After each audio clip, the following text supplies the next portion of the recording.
त असीं विखिरियल आहियूं, विछड़ियल आहियूं, पुठिते आहियूं, पर ॿेली एॾा चट बि कोन आहियूं जॾहिं सम्झो था।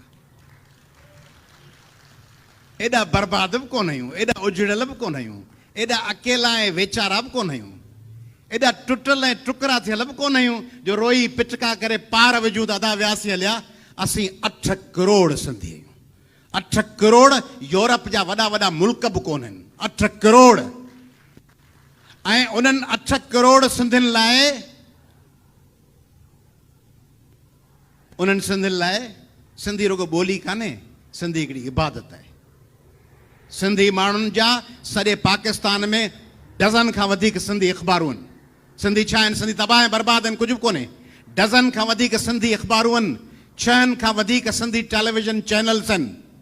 सिंधी ज़बान आहे जंहिंजे शाह लतीफ़ लाइ डॉक्टर अर्नेस्ट ट्रम्प लिखियो, German scholar doctor Ernest Trump, त लतीफ़ जहिड़ो शाइर रूह ज़मीन ते शायदि न हुजे।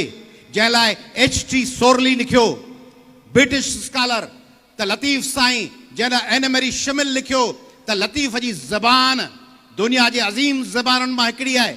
उन लतीफ़ जा पोइ लॻायो शाह लतीफ़। उहो कलंदर लाल शहबाज़ तव्हां वटि सेवण में वेठो आहे, जंहिं लाइ इंडियन आइडॉल में, जंहिं लाइ प्रोग्राम्स में हिकिड़ी स्टेज ते आबदा परवीन ऐं आशा भोसले ऐं रूना लेला वेही जॾहिं ॻाइनि थियूं, छा थियूं चवनि?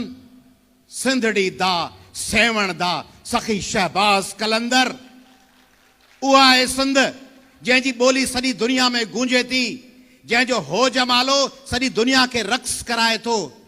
एॾा वीचारा बि कोन आहियूं। हो जमालो जॾहिं गूंजे त सॼी दुनिया रक़्स थी करे। जंहिंजी अजरक, कहिड़ियूं क़ौमूं आहिनि जिन वटि अजरक, ही जीअं अरब असांजा भाउर वेठा आहिनि, इन्हनि जी सकाफ़त, इन्हनि जो लिबास, इन्हनि जी प्राइड आहे। They feel pride in their attire, in their dress. ईअं सिंधियुनि खे फ़ख़ुरु आहे पंहिंजी अजरक ते, पंहिंजी टोपीअ ते, पंहिंजे पटके ते, पंहिंजे सकाफ़त ते, पंहिंजे कल्चर ते। कहिड़ा माण्हू ईअं फ़ख़ुरु कंदा आहिनि? कहिड़ा माण्हू ईअं फ़ख़ुरु कंदा आहिनि?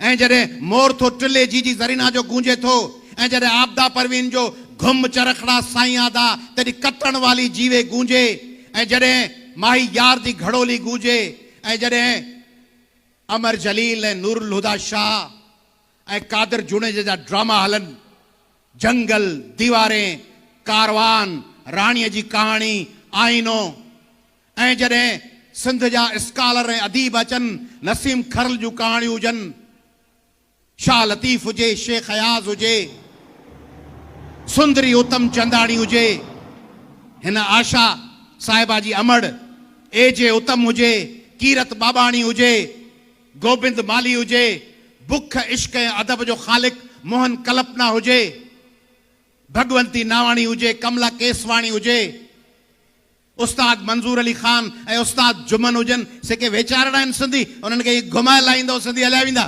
तव्हांजा बाबा बि कोशिशि कंदे कंदे तबाह थी वेंदा। सिंधियुनि जा ॻाठ ऊचा हूंदा, सिंधियुनि जा पेर संदन ज़मीन में कुतल हूंदा। कंस्पिरेसीज़ कंदो, डिवाइड एंड रूल जी पॉलिसीज़ ते हलंदो, कोन कामयाब थींदो, न फबंदो। इन करे जो असां में इतिहाद आहे। वॾनि इशूज़ ते, नंढनि इशूज़ ते विरायल आहियूं, नंढनि इशूज़ ते असीं विरायल आहियूं। वॾनि इशूज़ ते असां में इतिहाद आहे। वॾनि इशूज़ में असीं गॾियल आहियूं। असीं हिकिड़ी आवाज़, हिकिड़ी मुठ, हिकिड़ी तस्बीह आहियूं।